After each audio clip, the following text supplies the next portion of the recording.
mesa redonda que organizamos siempre en agosto. Y como veis, el título hoy es El Monte de Avantos, 25 años después. Y... Hay que subir un poco.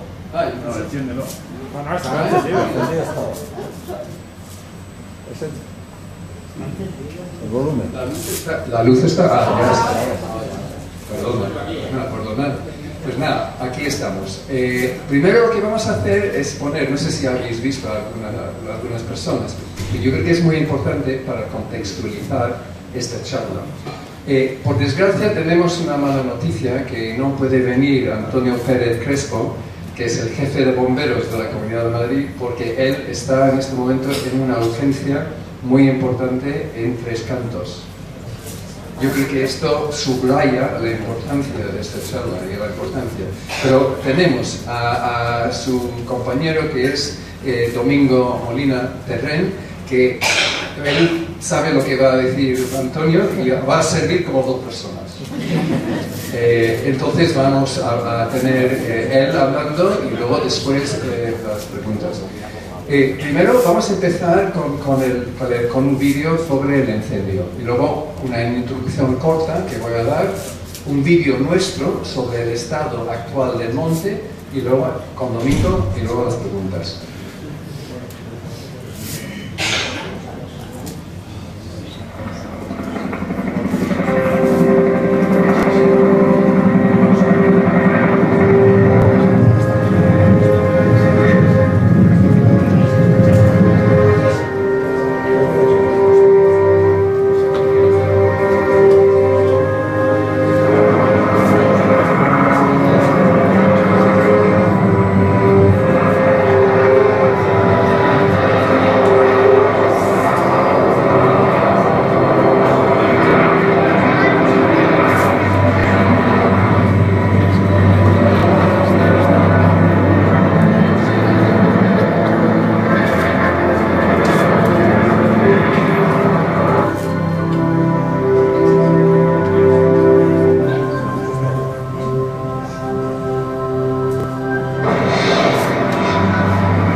Bueno, pues nada, yo creo que las imágenes son bastante impactantes.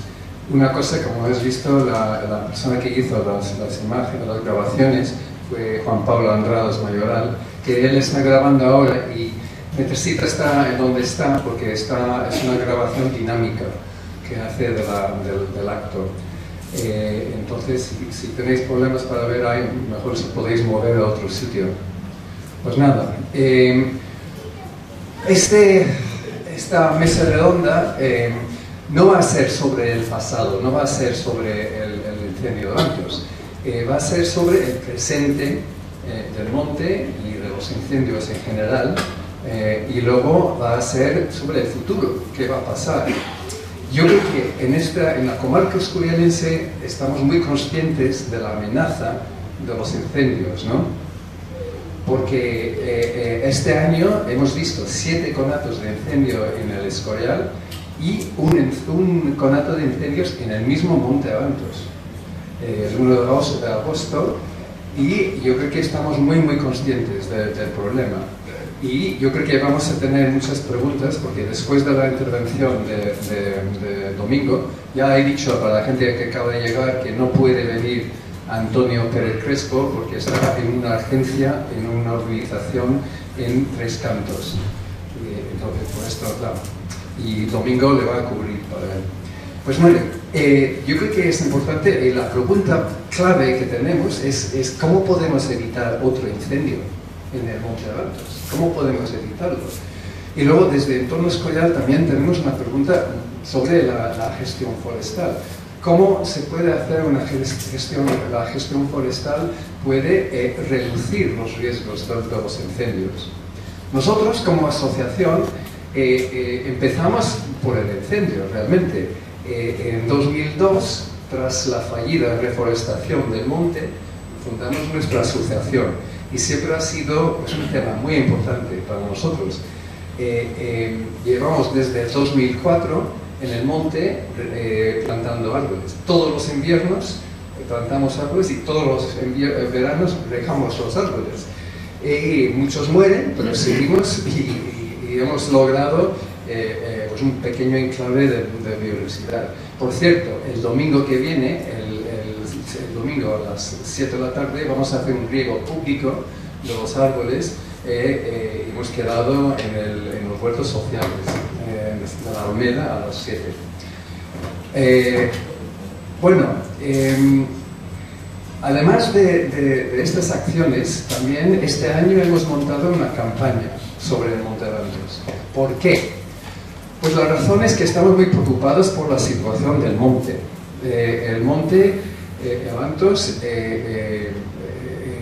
lleva muchos años con muy poca gestión forestal. Es un pinar de plantación envejecido, muy vulnerable y con mucha presión humana. Esa es la situación real.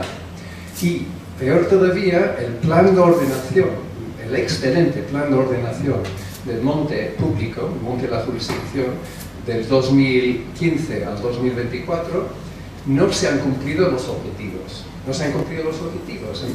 Algunos, el cierre de la pista forestal, pero la mayor parte de los objetivos forestales no se han cumplido.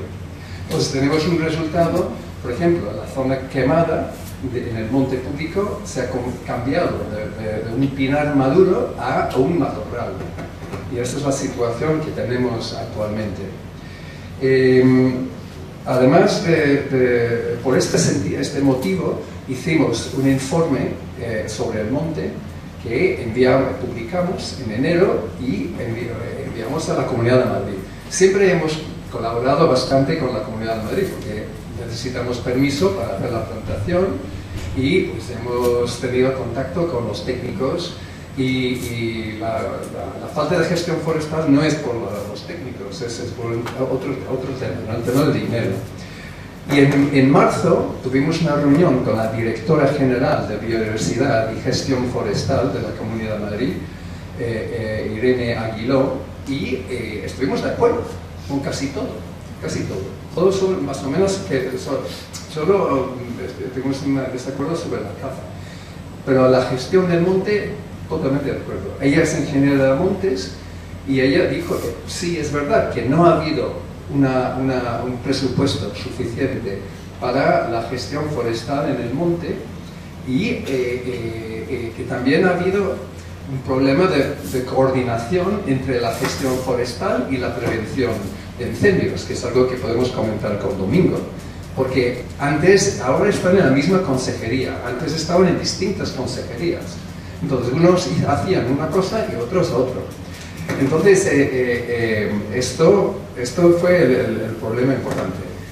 Y ella prometió que en este otoño saldría un plan de ordenación revisado y ella prometió también pues, un cambio de paradigma, dinero para la gestión forestal. ¿Por qué esto es tan importante? Porque en el plan de ordenación el objetivo principal era cambiar de un pinar a un bosque mixto. Y la razón de esto, la razón es que un bosque mixto, que tiene pinos y frondosas, tiene robles, tiene fresnos, es mucho más resiliente, es mucho más resistente a los incendios.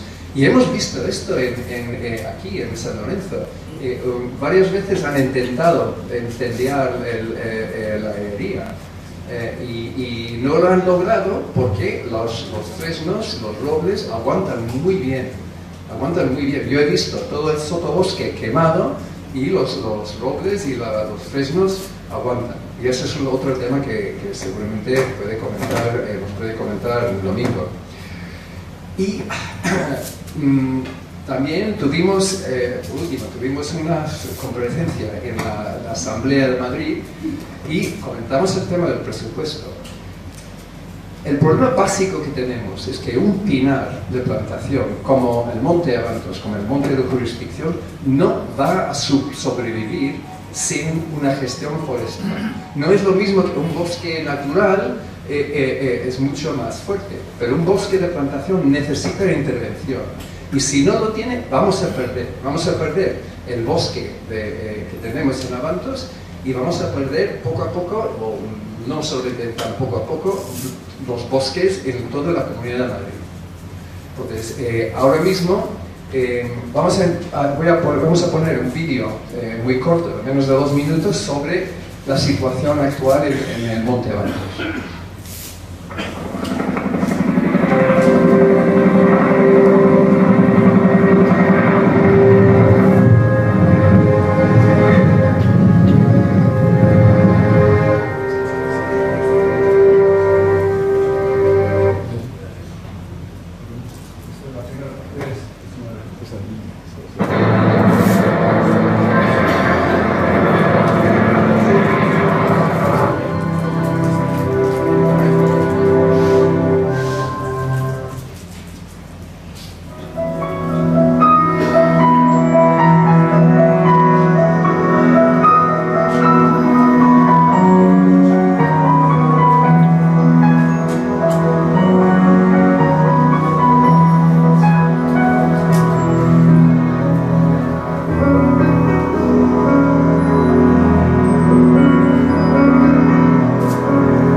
Hola, buenas tardes. Yo soy Carmen de Entorno Escorial y os quiero presentar a nuestro ponente, que se llama Domingo Molina Terrell, que es doctor ingeniero de caminos, de Montes, perdón, y profesor titular de la Universidad de Lleida.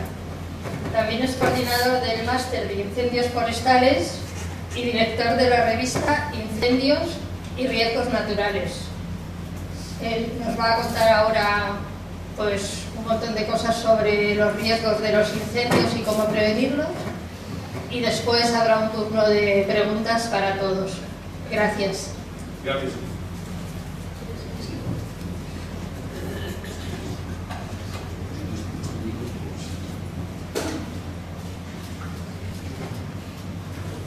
A ver, primero, encantado de estar aquí. De alguna manera me han liado para venir aquí porque mi hermano es residente en este pueblo, mi hermano también es ingeniero de Montes, y me pidió que viniese a esto que estabais organizando.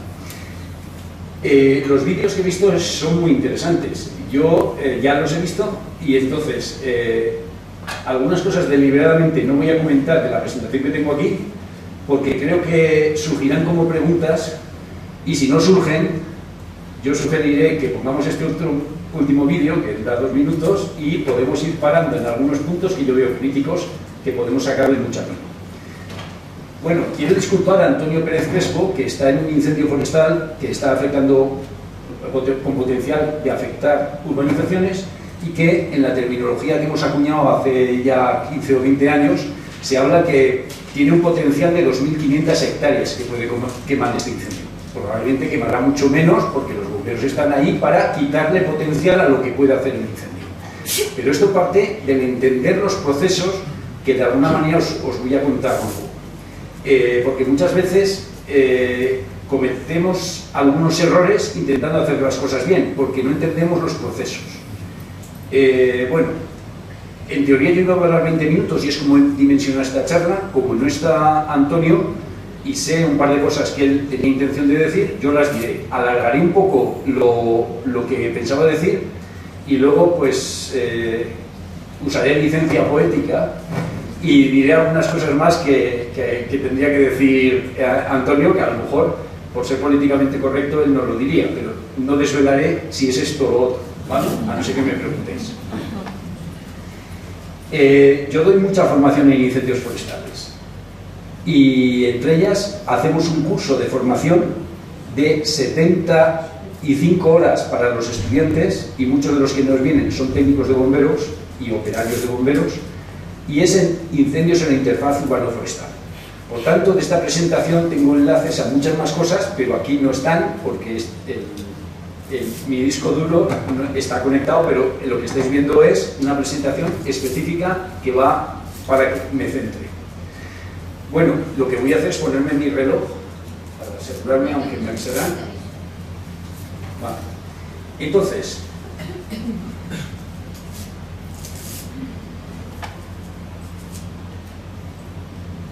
primero me pasaron esta información de lo que fue el incendio de hace unos años. Entonces habéis visto las imágenes. Entonces estos son los datos que quedan en los registros de los servicios forestales y de los bomberos en Comunidad de Madrid. Entonces, yo he visto las imágenes del incendio y vosotros también, pero ahora voy a analizar los datos reales. Los datos reales de lo que pasó. Y si queréis, había 12 días sin llover.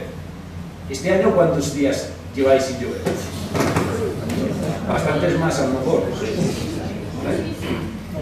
La humedad relativa durante el incendio, 42%. Esto es bastante humedad relativa.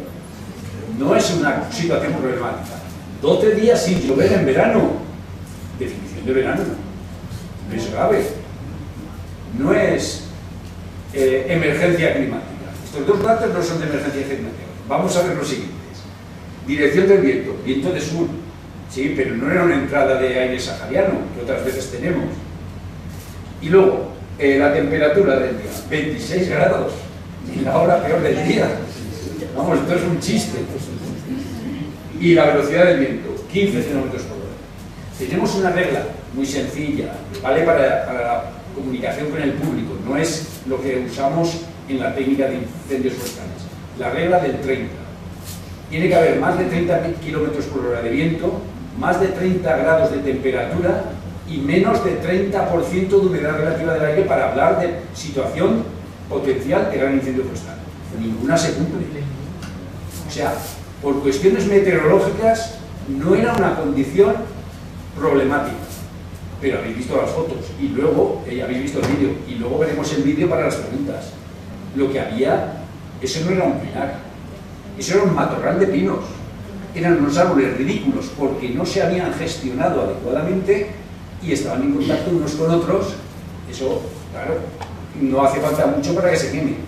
Y luego una cosa que Michael Harris ha dicho bastante bien es que hay muchos conatos. Claro, hay muchos conatos porque ahora los registramos todos. Hace 40 años no se registraban los conatos porque cuando surgía un accidente o una negligencia, ese fuego no corría porque los montes los teníamos esquilmados, quitábamos todo, leñas, no sé qué, tal y cual. Entonces, inicios de fuego siempre ha habido y siempre habrá. Lo que pasa es que ahora lo que tenemos no son montes bien gestionados, tampoco montes destrozados con una presión excesiva de las personas, lo que tenemos montes abandonados, que podrá ser que la administración forestal sea proclive, tenga buenos planes, quiera hacer las cosas, pero no tiene presupuesto o no lo sabe ejecutar.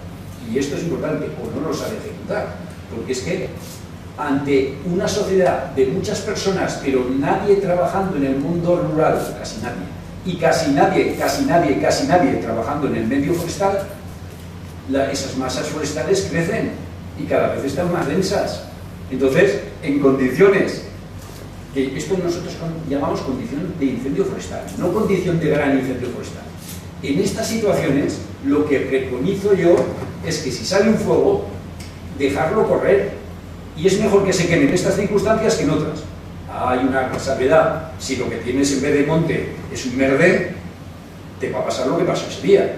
Pero si estuviese medianamente gestionado o no muy lejos de una situación razonable, en este momento es en el que debería dejarse el fuego monitorizado por los bomberos como oportunidad de gestión de ese territorio que no lo sabemos gestionar de otra manera, porque aunque tengamos un buen plan de ordenación y unos ciertos presupuestos, nos cuesta mucho dinero tratar cada hectárea de terreno forestal. En realidad es cada metro cuadrado, porque lo que hacemos en muchos montes es jardinería, no hacemos gestión silvícola, porque lo hacemos a unos precios absurdos, solo son de jardinería.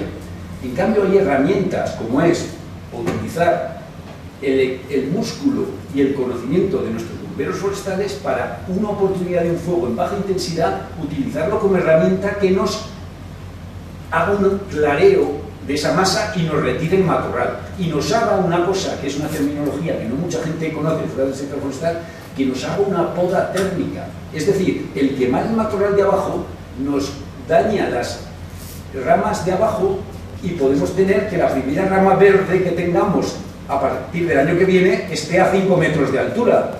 Y podar hasta 5 metros, eso sí que es jardinería y nos cuesta 6.000, 7.000 o 12.000 euros por hectárea. A ese precio yo compro esa tierra, con ese precio de actuación yo compro la tierra, incluso agrícola de una cierta calidad. Entonces estamos trabajando silvícolamente algunos trozos muy pequeños del territorio a precio mucho más de compra de ese terreno. Hemos perdido el norte, hacemos jardinería en muy poca superficie. La cuestión de la silvicultura es hacer tratamientos significativos espacialmente en el territorio.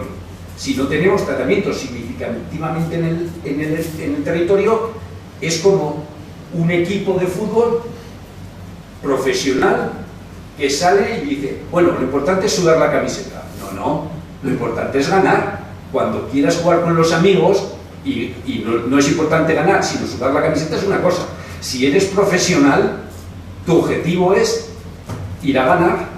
Los bomberos forestales, cuando van a un incendio forestal, se posicionan si pueden ganar, para arriesgar a que el fuego les haga tener una emergencia en su propio personal. No van, se retiran a otro sitio en el que hay seguridad, solo juegan a ganar. Eso es lo que hacen los profesionales. Entonces, gastar presupuesto en silvicultura preventiva de incendios a precio de jardinería que no sirve para nada es jugar a sudar la camiseta y justificarse que has hecho. Es como coger el mapa y en un sistema de información geográfica trazar una línea que es el cortafuegos que tienes, que no lo has mantenido, que no tienes presupuesto para mantenerlo, pero en el GIS sigue diciendo que es un cortafuego. Pues estás jugando al mundo de las ideas, a justificarte que estás sentado en la silla y que la tienes ocupada, pero estás actuando como turista, no estás actuando como gestor. El gestor es el que hace cosas que cambian la situación comprometida a una situación menos comprometida. Bueno, esto es solo con la diapositiva esta. Ahora vamos a ir a más al grano. Esto es el perímetro del incendio, que no se ha visto en la imagen, pero para que os hagáis una idea, es una situación, es un tamaño importante. No es un gran incendio porque no llega a 500 hectáreas. De todas maneras, hace muchos años, hace 25 o 27 años, que cambiamos un poco la terminología, aunque estadísticamente se sigue utilizando así. Gran incendio, si pasa de 500 hectáreas, en la práctica casi todos los servicios forestales y de extinción de incendios forestales hablan de GIS a partir de una publicación que hicimos, unos compañeros y yo, que lo que decimos es, un gran incendio forestal es cuando el fuego tiene comportamiento fuera de capacidad de extinción del cuerpo de extinción durante un tiempo sostenido, que normalmente es más de una hora. Entonces, cuando hablamos de gran incendio forestal es el que desplegamos medios y no lo podemos apagar de manera normal. Tenemos que ir a aplicar técnicas de ataque indirecto o a esperar a que el incendio se coma todo este trozo en esta otra cosa que va a ser ladera descendente. Ahí sí que tenemos una pista en la que vamos a encontrar estar dentro de capacidad de extinción. Entonces, hay que empezar a saber ¿cuántas veces vamos a un incendio que es un gran incendio forestal? Aunque no llegue a 500 hectáreas.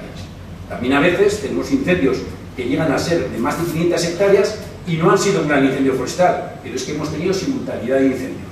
Entonces, en casi todas las provincias tenemos capacidad de ir a 1 y a 2 incendios con potencial. Pero si tenemos un tercero, ese puede crecer y hacerse más de 500 hectáreas simplemente porque no podemos simultanear la atención. Eso es importante. Pero antes no teníamos este problema de simultaneidad. ¿Por qué? Porque los incendios no corrían, la mayoría de los incendios no corrían, pero ahora como tenemos abandonado todo ese territorio, sí que podemos tener varios incendios simultáneos y entonces no tenemos capacidad.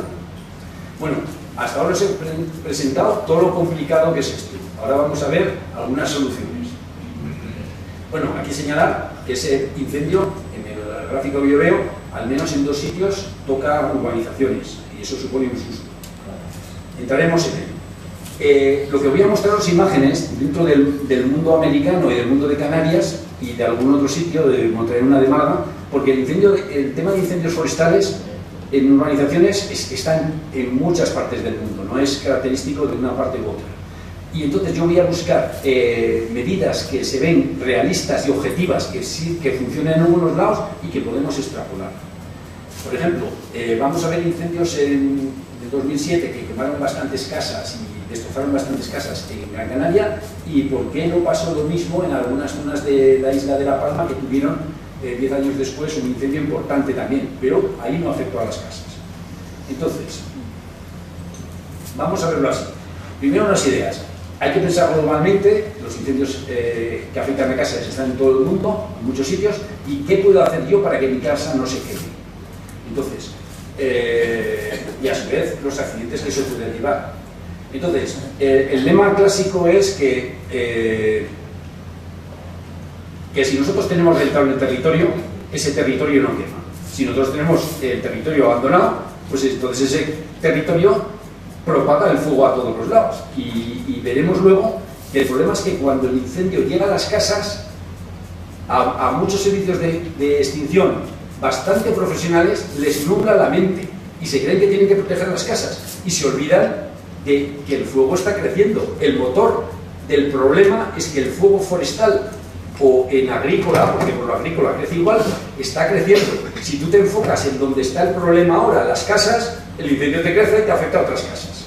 Entonces, cualquier servicio de incendios responsable tiene que posicionar personas frente a las casas afectadas ahora para mostrar empatía y y luego os cuento porque en principio es solo empatía, pero no atender el motor del problema, porque si te olvidas del motor del problema tendrás que mostrar empatía en más sitios de los que puedes. La realidad, y lo veremos en unas diapositivas después, es que las casas no se queman tan fácilmente.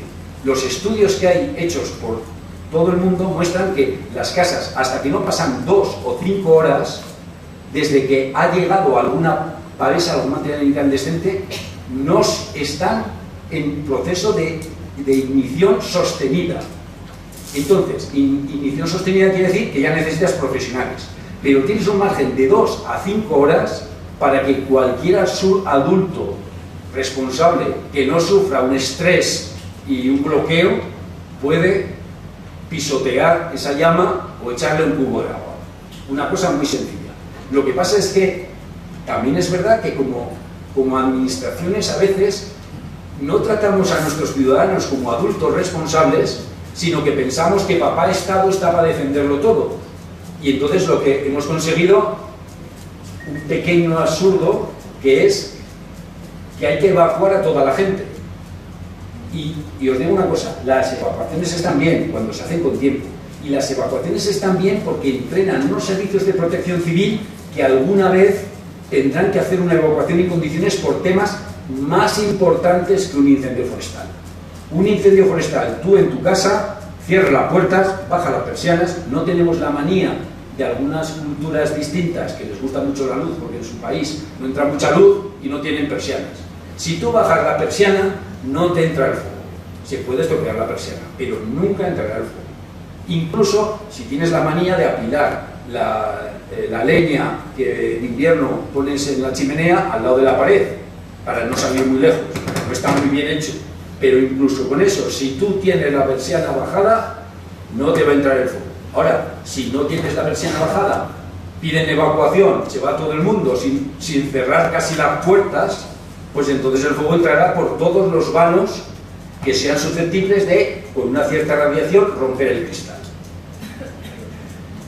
Bueno, como consumidor responsable podremos ayudar a que nuestro entorno no sea combustible. Si nosotros consumimos cosas locales y hay gente que las produce, pues entonces tendremos el entorno de nuestras casas defendible. Si no, lo que tenemos que ir al plan B. El plan B es, la administración tiene que conseguir hacer esos trabajos de cambio del nivel de problema alrededor de las casas de una manera eficiente. Entonces, pues, ¿cómo se puede conseguir esto? Pues hay cosas muy fáciles. Si todavía hay algunos agricultores que cultivan campos alrededor, los contratas para que cultiven los campos de terceros que están abandonados. Y le pagas simplemente porque te haga ese cultivo. Eso está en muchas administraciones como una consideración, porque lo hemos contado muchas veces, pero todavía no se implementa. Porque no, hay que conseguir el permiso de estos, porque no sabemos quién es el propietario de esa finca que está abandonada, esto es un trabajo de no sé qué. Cuando se hace una carretera, los ingenieros de caminos preguntan mucho. Hay un plan, la carretera va por aquí, se hace un edicto en el ayuntamiento, se pone el mapa, se hace un link a internet y todo el mundo sabe que le van a indemnizar el justiprecio de lo que pasa por allí, pero no dice, no, a ver, vamos a preguntar a todos si puede pasar la carretera por aquí. Eso se llama el interés, ¿cómo se llama? Interés público, no sé cómo se llama, se me ha bloqueado. Pero, si hay un interés público, los montes de utilidad pública son así, porque es de utilidad pública para que no haya erosión, etc. Entonces, cuando hay interés público, se pasa por encima de los intereses particulares pagando el justiprecio, que se llama así, justiprecio, que el justiprecio es el precio que tienes en el mercado más un 5 o un 10% de la gerencia que tiene el individuo por esa tierra que le expropias a veces se le expropia la tierra o se le expropia se les impone una servidumbre, por ejemplo, que pase una línea, unos postes de luz. Sigue cultivando allí, se puede utilizar la finca para casi todo, pero tiene un justiprecio de compensación porque ahí le ponen una pilona, ¿vale? Eso se hace por interés público. Entonces, en todo esto, si hay un peligro de que se quemen unas casas, porque hay unas casas, montes abandonados, unos montes o unas fincas abandonadas, se puede perfectamente con nuestra legislación pagar a un tercero porque te haga esa ejecución. Bueno, más cosas. ¿Qué puedo hacer yo para que no se queme mi casa? ¿Puedo hacer algo? Sí. ¿Cómo? Pues este tipo de cosas. Que las que he contado hasta ahora son que puede hacer la administración por nosotros, pero también nosotros podemos tener un consumo responsable. En vez de comprar unas frutas que vienen de otro país, compramos unas frutas que está cultivando un vecino nuestro, tendremos las mismas vitaminas y estamos contribuyendo a ese problema. Si para nosotros es prioritario que en ese país tengan más ingresos, pues es una decisión nuestra, siempre es decisión del consumidor, pero lo que no podemos ser un consumidor tonto que no sabe qué está haciendo con su dinero, que haga lo que quiera, pero que sepa las implicaciones de comprar esa fruta tropical o una fruta de su vecino. El poder de compra es muy importante. Y luego está, que vendrá en una diapositiva luego, cómo cuidamos el entorno de nuestra casa. Lo vamos a ver gráficamente y por eso no retraso. Ahora voy a contar una paradoja. Esto es una zona de California. Yo estuve 4 años en California, en los primeros 90, trabajando en este tema, en incendios forestales. Y esto salió unos años después, yo ya estaba de vuelta aquí. Y se habló de la casa milagrosa. ¿Veis? Está todo quemado, todas esas casas. Entonces, eso es una casa milagrosa. Entonces empezaron a darle vueltas que habían hecho en esa casa, porque esa casa no se había quemado. Y esto, en ciencia, lo sabemos muy bien, es que tenemos que saber fijarnos en cuál es el motor del problema. Y aquí, lo que hemos hecho, sabéis que hay una frase que se dice capitán a posteriori. A posteriori ves una cosa y sacas una regla de la vuelta a la vieja que no tiene nada que ver. Sí que esa casa se ha salvado, y todas las demás no. Pues miras qué tiene esa casa de singular, y a lo mejor es que su dueño se llama García. Pues entonces, si la lleva un hispano, la casa no se quema. ¿Qué tendrá que ver? Pues muchas de las deducciones a posteriori son así, tontas. Fijaros, y la mayoría de las cosas se prueban erróneas porque lo reduces al absurdo. Si esta es una casa milagrosa, estos son todos los árboles y plantas milagrosas, porque ninguna de esas se quemó. Claro, antes era una sola, entonces puede ser milagrosa. Pero si la generalidad es milagrosa, aquí hay un problema. El problema es el marraneo alrededor de las casas, porque el fuego no era un dragón tremendo, porque no quemó la vegetación.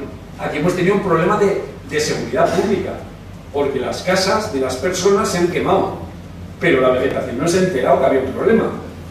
La vegetación ha quedado indemne. Entonces, no pensemos que es un dragón porque hemos perdido las casas, porque no, lo que eran unas casas con mucho marraneo.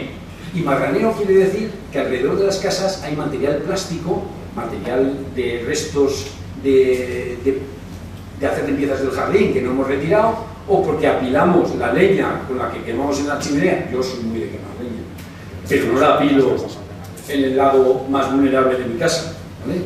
Entonces, este tipo de cosas es importante verlo. Entonces, muchas veces la responsabilidad es nuestra, porque tenemos mucho de lo que compramos para lo del jardín, las mesas, las sillas, pues es plástico, y lo tenemos ahí deteriorándose al sol, tal. Entonces el día que lo tenemos abandonado llega y caen algunas chispas, pues se nos ponen a encender, y si está al lado de la ventana, pues ya tienes el problema. No es un dragón. Esto es Gran Canaria. Estas ya no son casas de madera, porque tendemos a pensar que las casas de madera se queman y las de ladrillo no. Las de madera no tienen por qué quemarse. Las de ladrillo no tienen por qué no quemarse. Lo que no se quema es el ladrillo, pero se queman por dentro, si haces el mismo marraneo. Estas son casas en Gran Canaria. Esta pareja de aquí, fijaros aquí un poco lo que se ha quemado por dentro.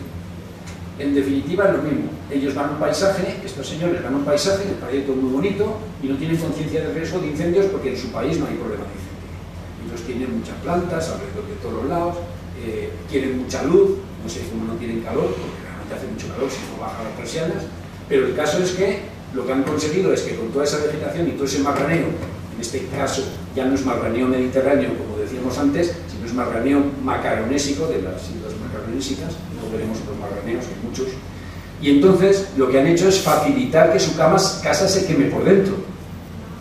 Entonces, ahora vamos a ver qué pasa en la isla de La Palma. Esto es 10 años después, vamos viendo, después de un año un incendio importante, que murió de hecho una persona, un guarda forestal.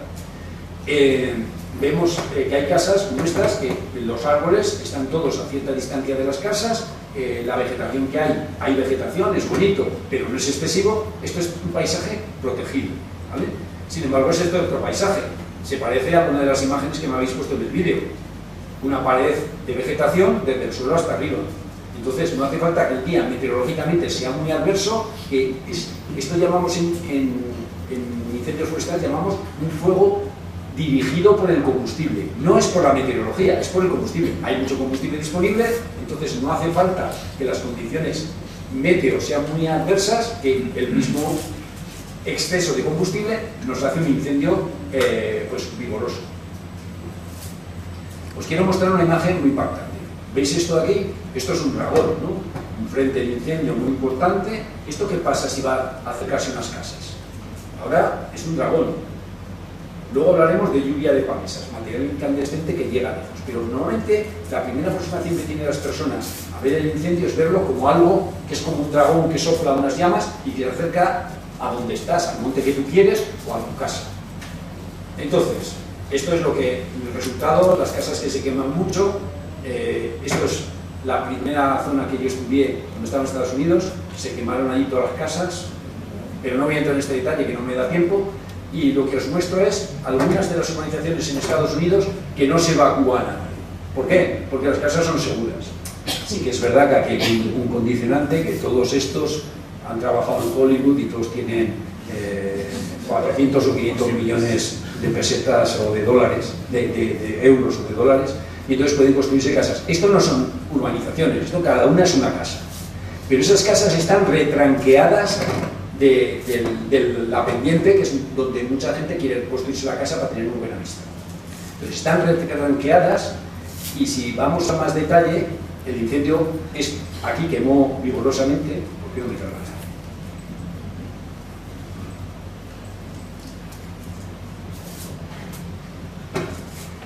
Esto es que está muy pesado y a veces me da problema. Entonces tengo que hacer un poco de trampa al sistema. Esto es en más detalle. Lo que tienen es un muro de piedra construido, de manera que toda la parte baja, que se había incendiado, no ha ido de flanco el fuego subiendo esa pendiente hacia arriba, que lo tenía muy favorable. ¿Por qué? Porque esa pared de piedra lo que hace es desviar la corriente convectiva caliente y la levanta en vertical, la verticaliza, que decimos. Entonces evita que el fuego afecte a las casas. A la vez, las casas las has retranqueado y lo que puedes tener más cerca es pues un cenador, un juego de niños, madera, todo lo que quieras. Eso se puede dañar, pero no que se dañe tu casa. Entonces os voy a poner otra imagen, si esto me deja. Perdonad, estas dos imágenes que tienen mucho peso y me da problema de vez en cuando. Vale. Entonces, en la isla de La Palma tenemos que todas esas rocas volcánicas hacían para defender los huertos, para mantener los suelos un poco a nivel en esas pendientes. Pero esos llegan hasta donde están las casas, ¿no? Porque estaba todo encalado. Pues muy importante, en estas zonas de mucha pendiente tienen la estructura básica para defenderse de los incendios forestales de ahora por el abandono del territorial. Pues una cosa que hay que preservar, incluso recrecer, son esos muros de piedra. Porque es lo que en otros lados los están haciendo de cero. Aquí ya están hechos, es reforzarlos o mantenerlos. Pues esto es una de las indicaciones que hicimos para la isla de La Palma. En muchos sitios tienen los muros. Esto, por ejemplo, es el que vive en una urbanización forestal está viviendo ahí porque le gusta estar con vegetación. Y ese es parte del problema. Pero no puedes decirle, quita toda la vegetación y estarás más seguro. Hombre, si yo estoy aquí porque me gusta la vegetación. Pues lo que hay que entrar en un equilibrio, que es lo que todo el mundo dice, sentido común, el término medio. Entonces, en el sur de California, mi experiencia en muchos incendios es en el norte de California, pero en el sur de California, como es otro contexto, pues lo he analizado también, hemos ido allí. Entonces, en el sur de California, las palmeras, que son plantas introducidas, no son de allí, es algo que les gusta mucho a la gente. Entonces, no puedes evitar que tengan palmeras, porque no es una casa en condiciones. Pero sí que puedes llegar a un compromiso que el parque de bomberos te dice, si tienen palmeras hasta 3 y no más en un conjunto, estos son 3, y están bien podadas. ¿Habéis visto alguna palmera en España podada así de bien? Ninguna. Si decís que la habéis visto, mentira. Todas se podan de cualquier manera y entonces asciende el fuego Esto es como un afeitado, pero bien apurado. En cambio nosotros lo cortamos de cualquier manera, rápido, barato, que cuesta mucho dinero. Entonces, si gastas poco, no tienes el servicio. Entonces, estas palmeras queman, pero de una manera mucho más suave que si las tenemos mal podadas y en grupos de más de 3. Entonces, en muchas comunidades de casas han pactado con los servicios de extinción que no van a tener más de 3 palmeras y van a estar bien peladas. En ese caso, el servicio de extinción dice, zona defendible. Cuando hay un incendio, entro. Porque si no te dice, zona no defendible, entraré cuando pase el fuego. Es una diferencia.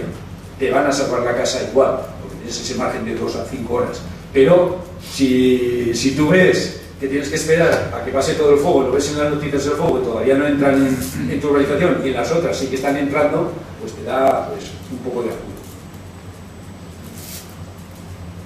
Bueno, me va a pasar otra vez. Vale, ya tengo un récord más. Mira, estoy viendo que voy un poco por debajo del plazo, así que me voy a soltar esta imagen.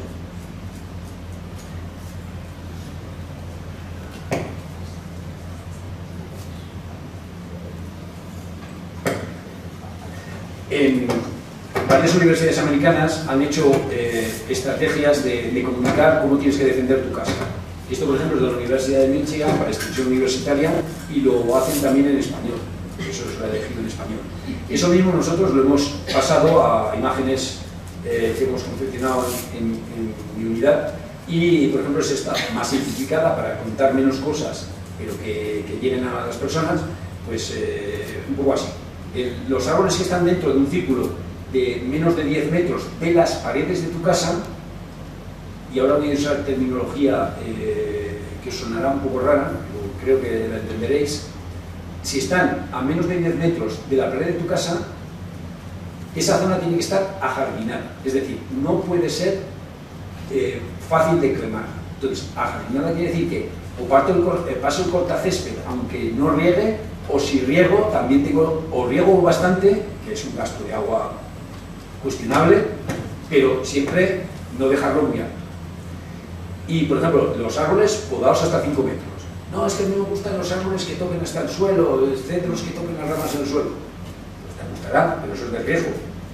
Y entonces, y luego, hasta 25 metros, ya puede ser más salvaje, más tipo paisajismo inglés, no racionalismo francés de setos ordenados, puede ser un poco más así, pero tiene que estar retirado todo lo muerto. Puede ser un poco salvaje, pero sin componente muerto. Entonces, ahora vamos a hablar de una cosa. Esta es mi zona, 25 metros de la pared de mi casa es mi zona de riesgo. Lo voy a cambiar la expresión. Soy el propietario del riesgo. Es decir, el riesgo me atañe a mí. No es Papá Estado el que me va a defender. Si yo dejo que sea de alto riesgo, es mi riesgo. Y ahora vamos a ver una cuestión sociológica. Si yo tengo una finca grande porque tengo bastante dinero o lo he heredado, no sé qué, los 25 metros al lado de mi casa son todos míos. Los puedo gestionar más fácilmente que si una parte es propiedad de mi vecino. Pero volvemos a la terminología. El propietario del riesgo, 25 metros de distancia de cada pared de tu casa, eres tú. Si parte de la propiedad es de tu vecino, gestiona tu relación con el vecino o asume que si tu vecino lo tiene sucio y tú te esfuerzas en hacerlo tuyo más limpio, el riesgo lo sigues teniendo. No pienses, como no es mi propiedad, el Papá Estado. No, el riesgo es tuyo. Puedes, ahí está la sociabilidad. Tú puedes gestionar. Hay muchas cosas que todos hacemos que seguimos la complejidad de nuestros vecinos para hacer sinergias. No todo lo que hace tu vecino que te interesa a ti, le tienes que pagar a tu vecino para que lo haga. Bueno, es un poco la forma de hablarlo. Pero lo importante es que tú eres responsable porque la vulnerabilidad de tu casa es en función de lo próximo. Y esto es por las pavesas, los materiales en caliente que puede caer a tu zona. Si cae a tu zona y cae en propiedad de tu vecino, pero no hay continuidad y hay una malla de seto de ciprés, pues no te está protegiendo nada, va a correr hacia tu propiedad. Fijaros esta imagen, esto es el dragón que veíamos antes. Le he puesto a posta después de unas cuantas diapositivas que os he contado otras cosas, porque si no, me entenderíais bien y tal. Pero aquí pretendo pillaros, ¿vale? No, para aprender en las cosas, lo bueno es equivocarse, porque si te lo plantean de manera que lo ves, pues entonces no aprendes, porque no te ha chocado. Entonces, ¿esta casa se quema sí o no? Hay gente muy lista aquí. Todo el mundo al principio pensaría que se quema. Pero claro, lo estoy poniendo para pillaros, ¿vale? No se quema, pero llamativo, esas llamas están muy cerca. Y mi casa es toda de madera. Esto es lo que pasa. Se ha quemado. Esos árboles, eso sí que no es vegetación milagrosa. Esa vegetación ha hecho lo que hace el fuego siempre. El fuego lo que hace, el fuego no nos quiere fastidiar. El fuego es una reacción físico-química que no sabe de nuestra existencia. Es un enemigo que no nos conoce. Me la ha jugado el fuego, decimos a veces. Me la ha jugado, si no sabe ni qué estoy. Es que no he sido proactivo, no he visto lo que iba a hacer el fuego. Lo que me ha dicho Pérez Crespo me dice, la potencialidad del incendio son 250 a 2500 hectáreas, no sé qué me ha dicho. Eso es lo que puede hacer el fuego, pero ahora estoy yo, que ya sé lo que puede hacer, para ver dónde le quito parte de ese potencial. Esto sí, como no puedo defender todo, esto sí lo defiendo ahora, y entonces me centraré en este otro lado, y lo cogeré por los flancos y no le dejaré llegar a todo lo que quiere. Y le quitaré un buen trozo. Eso es ser proactivo. Entonces, aquí hemos sido proactivos con la planificación previa.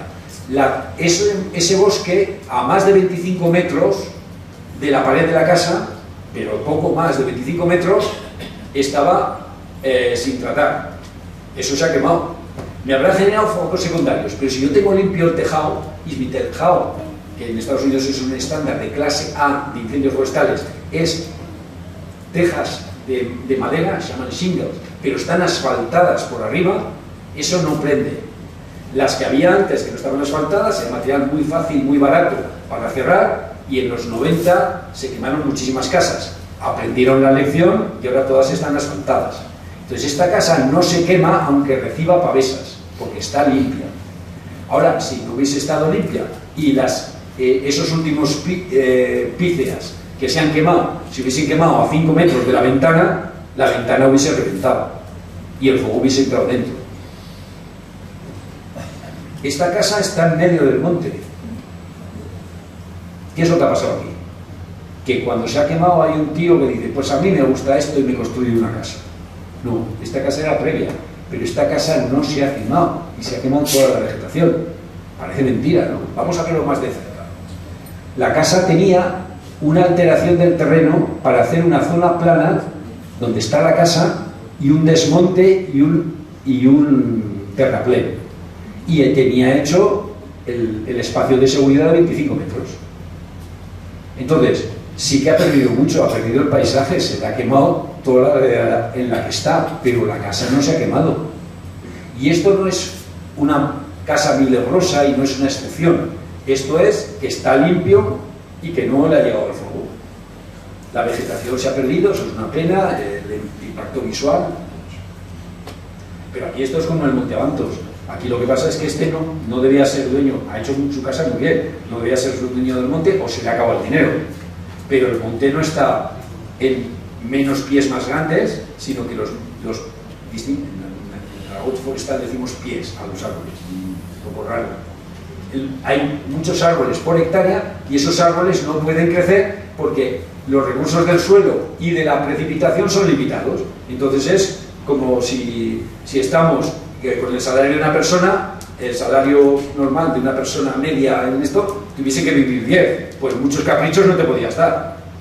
Entonces esto es lo mismo, en el monte, si mantenemos 10 veces más árboles que los que cabría, esos árboles no crecen y llevan 15 años sin crecer. Entonces, pues claro, están sujetos a cualquier incendio, me quema todo. Eso es la zona de recepción de pavesas, los 25 metros alrededor de tu casa. Es la zona que tenemos que cuidar, es la zona de nuestra responsabilidad. ¿Queremos proteger nuestra casa? Pues podemos tenerla así. fijaros que esto es un porche de madera y cristales y tengo vegetación al lado, pero limitado. Esto es un romero, esto es otro romero, una salvia, y esto es una zona de gravilla o de corteza de pino que la arranuro de vez en cuando, no dejo que al final sea un polvo de corteza de pino, y esto de aquí son unas traviesas o unas maderas de... No, nada de esto se quema, ni las traviesas que pongo aquí, ni estos dos matorrales que están separados 2 metros cada uno de ellos, y que de vez en cuando corto las flores y me las llevo a casa, o sazono la comida y así esfuerzo que eche otra vez flores, la exploto a la mata esa, pues lo tengo 2, pues la exploto, pero al explotarla la rejuvenezco. Entonces, y sí, está en la proximidad de la madera de mi porche o mi expansión de la casa, pero ¿qué energía va a suponer esta maquita tan pequeña si le llegase una pavesa y la encendiese? Muy poco, no se me va a quemar. Ahora, si lo que tengo es todo abandonado y un montón de matorral allí, pues llegará la pavesa, caerá sobre eso y me revienta el cristal. Echa energía suficiente para reventarme el cristal. Entonces, el porche de madera no quemará si hay medidas preventivas. Si no hay vegetación combustible cerca, puede haber vegetación, pero no combustible. Bien porque la riego, o bien, si yo puedo tener, y de hecho esto se popularizó en los años 90 en California, que mucha gente no regaba su zona de jardín porque estaba mal visto, porque gastas agua y el agua es un bien preciado. Entonces tenías, en la parte de atrás tenías un trozo de césped, muy pequeño, y en la parte de adelante, pues lo segabas continuamente, que algo crece, pero tenías casi sin vegetación. Y luego en otoño, cuando empezaba a llover, te lo tenías verde otra vez. Pues disociabas en el tiempo la felicidad de tenerlo verde. Pero no te empeñas en tenerlo verde, que te crea un problema porque tendrías que regarlo mucho y luego no podrás regarlo y entonces siempre está mal. Los gases licuados del petróleo. En Grecia han explotado algunos en estos últimos incendios de estos últimos años. Normalmente resisten casi todo. Pero hombre, aunque resistan casi todo, mejor tenerlo así que así, ¿no? Ahora os voy a pasar un test de 10 preguntas, es muy sencillo, pero no lo vamos a prestar atención a los 10. Pero es una forma, por supuesto, luego es mejor hacer un test profesional o incluso descargarte muchos test, encuestas de estas de sí o no profesionales para evaluar de una manera más eficiente. Pero dice, es un test de 10 preguntas. Tengo un tejado no inflamable o que no dejo que se acumule la pinocha de los pinos o las hojas de los árboles más grandes de encima. Entonces, si digo yes, paso a la siguiente pregunta y me hace la siguiente pregunta. Al menos 1 o 2 veces al año me subo al tejado. No, ninguna. Espera, te digo para qué, para que entiendas que el riesgo. No, si no me subo nunca. Pues entonces, más razón, que hay un riesgo que no estás ni conociendo. Y es que se te acumule, si tienes árboles grandes alrededor, muchos restos del árbol y si no llueve mucho en el verano no se escurren por las conducciones de agua y entonces tienes allí tendría una foto, no la tengo enlazada aquí, pero vamos, que casi no se ve el tejado. Entonces, si yo no limpio eso, pues es un punto negativo. Entonces, aquí, según el caso, diría sí o no. Y entonces, pasa a la tercera pregunta. Quito las hojas que se acumulan. El viento es muy caprichoso y en tu casa sopla el viento más de una manera que otra. Y al final, todo lo que no recoges de tu jardín, que está muy bien, a mí me gustan mucho las hojas por el suelo, pero si se acumulan muchas de esas hojas, siempre se acumulan en un lado, según sopla el viento. Y entonces, a lo mejor tienes que se te acumula mucha hoja rasca, que es material combustible, en un punto crítico cerca de una ventana o una puerta de tu casa. Pues sí o no. Acumulo la leña un poco lejos en el driveway, en el camino a la casa, o lo pongo en la ventana del salón, que abro la ventana y cojo los maderos y lo vuelvo a traer. Pues si lo acumulo justo debajo de la ventana, pues como alguna vez llega el fuego allí, la ventana esa, en este caso, incluso si bajo la persiana, si se quema la madera seca, a lo mejor tiene fuerza suficiente para reventarme la ventana. ¿Sí o no? 5 minutos. Vale. En realidad tengo 2 más de estas que me las salto. Llego a la valoración, congratulations, si es que tienes una buena nota, o la otra solución que te da es, pues tendrás que hacer algo porque tu situación es. Entonces, como conclusiones, tenemos que tener una gestión adaptativa. ya sabemos mucho. Al principio no sabíamos tanto, en los 90 se quemaron muchas casas en Estados Unidos, ahora sabemos más. Entonces hay una gestión adaptativa. La ciencia no nos da todas las soluciones, pero como decía Machado, con el tiempo y con el conocimiento hacemos lo que dijo Machado de caminante no se hace camino, se hace camino andar. Cada vez sabemos más cosas y podemos hacer esta gestión adaptativa. Hacemos un plan, monitorizamos ese plan, las acciones de ese plan y vemos si conseguimos los resultados que buscamos. Si no, cambiamos las premisas del plan, tenemos un plan renovado y vamos así, con cierto conocimiento, ajustándonos a los procesos. Muchas veces lo que nos pasa es que estamos haciendo lo correcto de manera equivocada. Esto lo vi en un viaje a Argentina, es de los servicios forestales de Canadá, de California, que lo tenían en español y lo utilizaban en Argentina. Y dije, oh, esto es muy bueno, me lo traigo. Entonces, este es un señor, bueno, la imagen es lo que dice aquí, pero yo me he puesto la historia un poco más compleja. Este señor tiene que ir a trabajar, está a las 7:30 de la mañana tomándose un café y va a ponerle más cosas para hacer un desayuno, pero oye en la radio que el nivel de riesgo es altísimo en su zona. Dice, y yo sin cortar el césped, digo, tengo todo seco, sé que lo tengo que cortar, pero no lo he hecho, apura el café de un tramo, sale a coger la cortacésped. Los que tenéis jardín y conocéis la cortacésped tiene de entrada una marcha primera, una marcha, y va sola hacia adelante. Yo a veces he tenido prisa para pasar el césped o estaba muy alto y entonces la empujo. Entonces, si empuja la máquina va más rápido y come más, pero estás forzando la máquina, no estás haciendo lo adecuado con la máquina. Este señor, vamos a llamarle John, además tenía prisa, había llegado al trabajo, va a llegar tarde y tal.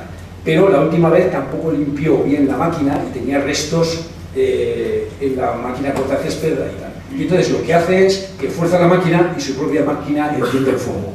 Entonces ha hecho lo correcto, quiere hacer las cosas, pero muchas veces hacemos lo correcto de manera equivocada. Me gusta este juego de palabras porque yo soy muy propenso a decir, no, lo has hecho mal. Y claro, genera rechazos. Pues entonces esto es más dinámico. Has hecho lo correcto de manera equivocada, que es decir lo mismo, pero con un poco de mano. Entonces, dejamos los conceptos claros.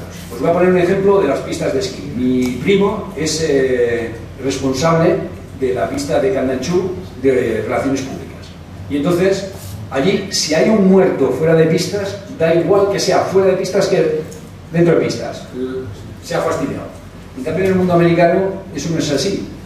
Esta mujer está fuera de pistas. Si te sales de la línea esta, puedes morir con el letrero de la pista. Peligro, y aquí te lo detalla. La zona fuera de lo que gestionamos en la pista es peligrosa. Se muere fuera de la pista, tú publicas en el periódico local. Esta muerte es fuera de la pista.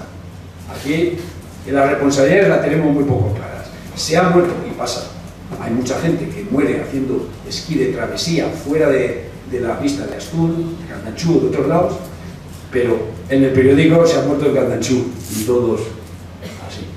Hay que saber distinguir cuál es tu responsabilidad y cuál es la otra. Esto es al lado de mi casa, no tengo problemas de incendios, hay una pradera, se siega. Esto es la Universidad de Vigo. Esta ladera, ¿cómo la vas a defender esta ladera? Esta es otra imagen, en otra esquina lo tienen un poco mejor. Esto hay que saber distinguir lo que es un peligro y lo que no es un peligro. Entonces, como esto no es un peligro, tienes que hacer una transformación. Puedes dejar árboles en la parte de abajo, pero en la parte de arriba no. Y en la parte de abajo menos densidad. Todos nos gustan los bosques cerrados, pero los bosques cerrados es cuando no están las casas al lado. El tema es de quién es la propiedad. Pues tendrás que, como es otra propiedad y es tu riesgo, tendrás que hacer un trueque. Conclusiones. Necesidad de planificación urbanística integral. Hay que tener una exigencia normativa en cuanto a autoprotección, es decir, trasladar al propietario su responsabilidad y la idea de propietario del riesgo. Habría que llegar a priorizar las viviendas como refugios seguros, es decir, no hace falta evacuar, puedes estar en tu sitio seguro. Y luego, no hay que focalizar en más cantidad de medios de extinción, sino en una gestión de calidad.